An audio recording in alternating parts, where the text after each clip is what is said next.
s'affranchir maintenant du système, notamment au système français, européen, occidental.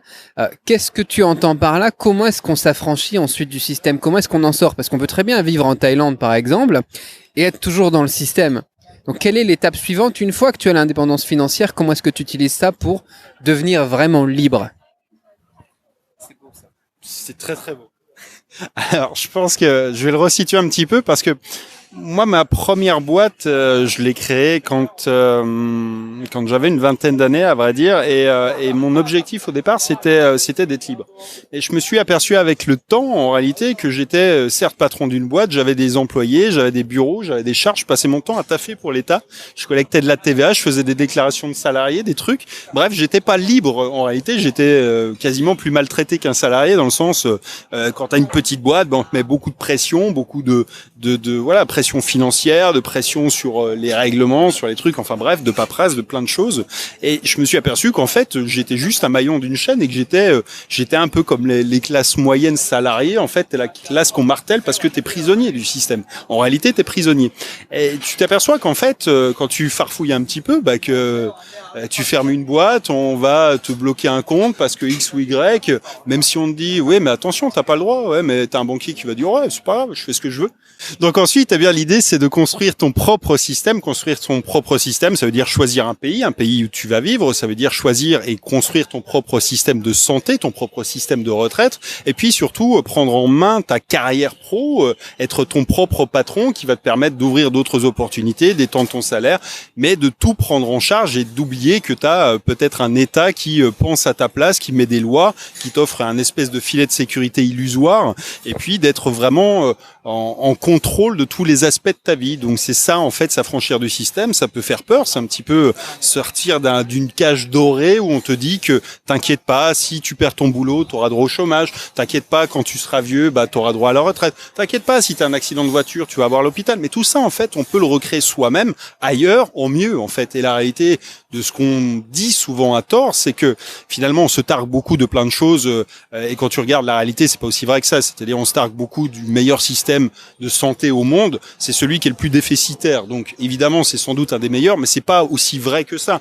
Il suffit de regarder. Moi, je viens d'une petite ville de Bourgogne, et la différence entre un hôpital dans une ville de 15 000 habitants en France et un hôpital prestigieux à Paris, ça a rien à voir en matière de soins. Ça a rien à voir non plus en matière de scolarité. Ça n'a rien à voir en matière d'équipement non plus. Et tout ça pour dire qu'en fait, la pseudo-égalité, la pseudo-sécurité qu'on nous vend et que les politiques te vendent finalement pour que tu restes un bon mouton bien sage dans le système, c'est jamais qui est très illusoire. La retraite, tout le monde sait plus ou moins que c'est quand même un espèce de Ponzi qui va finir un jour ou l'autre par s'écrouler. C'est pas moi qui le dis, c'est simplement une histoire de mathématiques. Ça veut dire quand voilà, c'est le système, il était construit à un moment où il y avait plus d'actifs que de retraités. Aujourd'hui, on arrive à peu près autant et demain, il y aura plus de retraités que d'actifs. Donc on voit que c'est juste des maths, hein. Après, il y a des solutions, mais les politiques sont pas prêts à les prendre. C'est-à-dire, on pourrait effectivement dire, ouais, il suffit de taxer les GAFA, les machins, les trucs et de prendre l'argent. Oui, sauf que personne le fait. Donc la réalité du truc, c'est que si tu veux que les choses changent, ne compte pas à ce que l'État ou un politique le fasse, parce qu'un politique,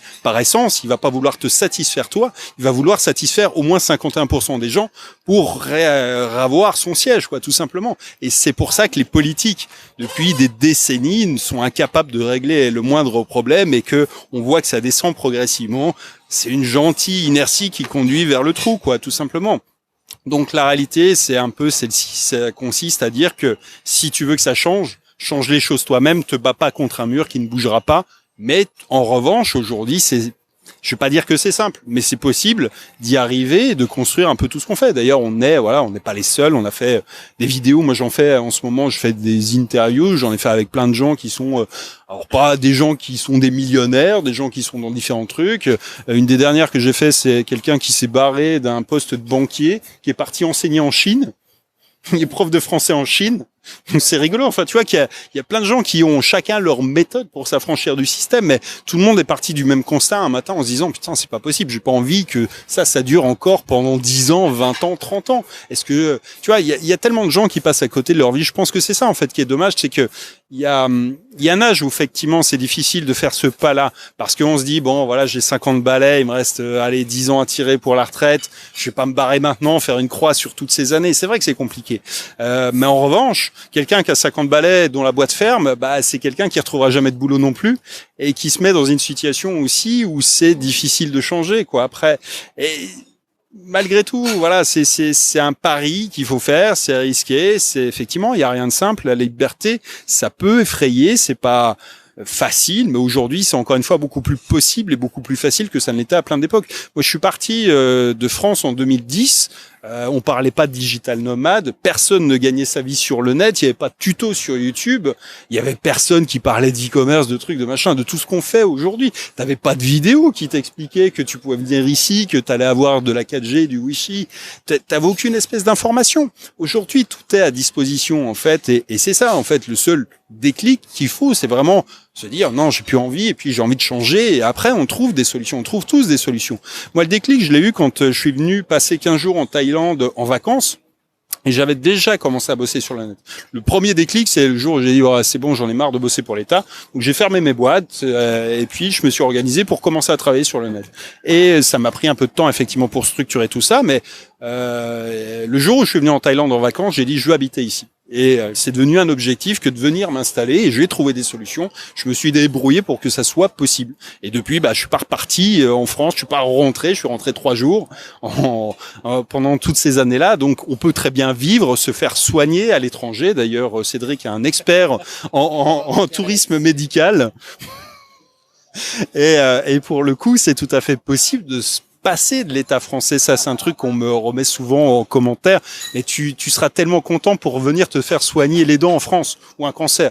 Bon, il y a des dentistes partout dans le monde. La Thaïlande est un des pays où on fait beaucoup de tourisme médical par ailleurs. Et puis surtout, encore une fois, au risque de décevoir un peu les haters, le système thaïlandais de santé privé, pas public, privé, n'a rien à envier au système français parce que là, ici, on est des clients, du matériel de pointe, ils en ont, et parce que on paye, évidemment. Alors, on paye comment? On va pas payer une fortune comme aux États-Unis, on paye avec des assurances privées, c'est-à-dire, on remplace tout simplement ce qu'on versait pour partie à la Sécu, en prenant soit une assurance privée. On fait la même chose pour soi-même cotiser ou se créer des actifs pour la retraite, et puis on s'organise. Mais tout simplement, il faut le faire, effectivement. Ça se fait pas tout seul, mais ça se fait comme ça. Ok, alors on parle de déclic, on parle donc d'indépendance financière qui est maintenant, on suppose, acquise. La question qui est un peu celle que je posais tout à l'heure avec l'indépendance financière, c'est quelle est la première étape maintenant, concrètement, pour commencer à se sortir de ce système? Qu'est-ce que tu recommanderais aux gens qui se disent j'en ai marre de la France par exemple, ça me casse les nouilles de bosser pour l'État. Qu'est-ce que je fais maintenant? Qu'est-ce que je fais? Parce que tu te barres, tu es toujours dans le système au final, tu vois. Quelle est la première étape pour commencer à rentrer dans une liberté réelle concrètement? Alors, il y a un truc, je pense que beaucoup de gens font cette erreur-là aussi, c'est-à-dire que l'expatriation, c'est pas un truc qui va résoudre les problèmes. C'est un truc qui résout un problème, mais pas tous les problèmes. C'est-à-dire que si tu as des problèmes en France, si tu es quelqu'un qui est pas sociable, qui a pas d'amis, qui a pas un mauvais job, ça va pas s'arranger à l'étranger. Parce que ce qu'il faut comprendre, c'est qu'en France, on a effectivement cette notion-là où tu as toujours quelqu'un qui va t'aider. Quand tu t'affranchis du système, ça veut dire que c'est toi qui te prends en main, c'est-à-dire qu'il n'y a pas de RMI, de RSA, de trucs, d'aide, de social, de trucs, et qu'il va falloir trouver déjà, effectivement, une fois qu'on a des revenus, il va falloir trouver un pays où en fait on se sent bien aussi. C'est-à-dire que il y a plein de gens en fait qui partent en se disant ouais mais j'en ai marre de la France. Mais s'il faut en fait tu vas arriver dans un autre pays, tu auras le même problème en pire. Parce que être pas bien dans un autre pays c'est plus compliqué, parce que t'es pas chez toi, parce que tu vas avoir encore d'autres problématiques à gérer. La partie qu'on voit c'est idyllique effectivement quand on met la mer bleue derrière, le soleil, les trucs. Mais il y a plein de gens en fait qui supportent pas de vivre à l'étranger parce que t'es pas chez toi, parce que t'as le sentiment effectivement d'être un émigré pour le coup. C'est vrai, tu seras jamais un Thaï, tu prends n'importe quel autre pays, tu remplaces le pays, ça marche pareil, hein, tu peux le faire avec l'Italie. J'ai une cliente qui m'a dit, moi je suis en Italie, on me traite comme une immigrée, quoi. Ouais, oui, c'est normal, tu l'es, quoi. En même temps, une Française en Italie, c'est juste une Française, quoi. Et c'est exactement pareil. Il faut il y a des contraintes, il y a des revers de la médaille, évidemment, il y a le soleil, il y a des trucs comme ça, mais ça fait pas tout. Ça veut dire qu'au quotidien, il y a des gens aussi qui sont barrés de France pour aller se foutre au milieu d'un désert pour plus payer d'impôts, ou sur une portion on se pèle pour pas payer beaucoup d'impôts aussi. Mais c'est un choix qui est pas forcément raisonnable dans le sens où c'est dicté uniquement par des considérations financières qui sont pas tenables dans le long terme. Donc il va falloir trouver un endroit où tu te sens bien. Si tu veux remplacer quelque chose, il va falloir que tu le remplaces par quelque chose de mieux. Et la première déjà idée, c'est une fois que tu as des revenus qui te permettent de dire bon, je peux me barrer, je peux m'affranchir, c'est effectivement de trouver un point de chute. C'est où est-ce que tu vas aller. Tu pourrais me dire ouais, je peux voyager, c'est vrai, tu pourrais avoir un peu ce schéma-là d'être un petit voyageur qui va visiter plein de pays. On l'a tous un peu fait, on teste un peu des endroits et puis après il y a des endroits un peu comme des relations amoureuses, tu vas tomber un peu amoureux d'un pays mais pas forcément que d'un pays. À l'intérieur d'un pays, tu as des villes qui sont très différentes. Si on prend la Thaïlande, entre Bangkok, Chiang Mai, Pattaya, Hue An, Phuket, tu vois, il y a des gens qui supportent pas l'un ou l'autre et puis tes désirs ils évoluent avec le temps aussi. Moi j'ai des clients qui sont en Amérique latine, ils disent ouais non l'Asie, j'aime pas, machin. C'est après on est tous différents, on cherche pas les mêmes choses et je pense que c'est bien déjà d'avoir un petit peu ce coup de cœur, ce coup de foudre pour un endroit où tu dis voilà, si tu avais le choix, si tu pouvais vivre où tu voulais vraiment et après tu trouveras les moyens pour le faire, c'est où est-ce que tu voudrais être. Moi en fait quand je suis venu en Thaïlande, je me suis dit waouh, au bout de 15 jours, c'est ici que je veux être quoi. Vraiment. Et évidemment, tout n'est pas rose non plus. C'est comme une relation amoureuse. C'est-à-dire, je suis parti de Thaïlande aussi à un moment parce que il y a eu des choses qui m'énervaient. Et puis, je suis revenu parce que ça m'énervait plus qu'ailleurs. Et finalement, un peu comme dans une relation. Il y a des hauts, il y a des bas. Il y a des trucs qui sont idylliques quand tu passes 15 jours. Mais quand tu vis ici 1 mois, 2 mois, 6 mois, 1 an, c'est plus pareil non plus. Donc, il y a des choses qui évoluent. Et je pense que c'est ça la première étape, c'est de trouver un endroit. Et après, les solutions structurelles, elles s'agencent. C'est-à-dire que ça soit l'Amérique latine, que ça soit l'Europe, peu importe. Il y a plein de gens qui sont installés en Europe aussi, en Europe de l'Est. Il y a l'Asie, il y a le monde est vaste en réalité, donc les opportunités sont un peu partout. À toi de trouver celle où tu veux aller finalement te poser. Après, tout le système que tu mettras en place se décline un peu de ça, quoi. Ok, je pense que ça couvre bien le sujet. Et c'est vrai qu'après, voilà, pour la question, bah, ça sera toujours à peu près la même chose, un peu dans tous les pays, quoi. C'est vrai que tu mets en place des systèmes, que ce soit pour les investissements, par exemple, pour les assurances privées, c'est la même chose, tu vois. Pour même la théorie des 5 drapeaux, tu vois, des trucs comme ça qu'on peut retrouver après sur Internet quand on va creuser un petit peu plus. Mais c'est vrai que la première chose qu'il faut se dire, c'est une bonne assurance privée déjà, et ensuite aller tâter un petit peu le terrain, tu vois. C'est vrai que le point de chute après, c'est aussi quelque chose qu'il faut aller découvrir, tu vois. Nous, quand on a cherché l'école pour les enfants et qu'on savait qu'on devait bouger justement ailleurs, tu vois, ben on est allé à Shanghai, on est allé à Canton, on est allé à Hong Kong, on est allé à Chengdu, on est allé en Thaïlande ici, etc. Et il faut aller un petit peu aussi peut-être découvrir le monde pour trouver ce fameux point de chute, quoi. Parce que sinon, tu peux pas savoir. Il y a plein de gens qui nous regardent et qui vont se dire ah ouais, ils sont en Thaïlande, il faut qu'on aille en Thaïlande, tu vois. Et ça, je trouve que c'est aussi une problématique, toi. Qu'est-ce que toi tu conseillerais aux gens aussi? Est-ce que tu as la même vision pour le choix du point de chute? Alors, il y a quand même un truc qui est intéressant dans certains pays, c'est que tu as une communauté de gens qui ressemblent à ce que tu veux faire, qui sont installés. Enfin, tu vois, s'il y a des gens comme toi et moi qui sommes installés en Thaïlande, il y en a aussi beaucoup d'autres qui sont à Chiang Mai, il y en a beaucoup qui sont à Bangkok. Et c'est pas mal d'avoir quand même au moins un peu de repères pour des gens qui ont une activité qui peut ressembler à la tienne. C'est-à-dire que la question, c'est pas de trouver des Français. La question, c'est de trouver des gens qui ont les mêmes préoccupations, les mêmes centres d'intérêt, les mêmes besoins et qui peuvent t'aider sur des problématiques. Par exemple, tu as un expatrié français, il n'a pas du tout les mêmes styles de vie que nous, dans un sens où tu as plein de gens qui sont salariés pour des boîtes qui sont expatriés, mais eux, ils n'ont pas besoin de ce que nous, on met en place parce qu'ils n'ont pas les mêmes contraintes et parce qu'ils sont juste salariés, quoi.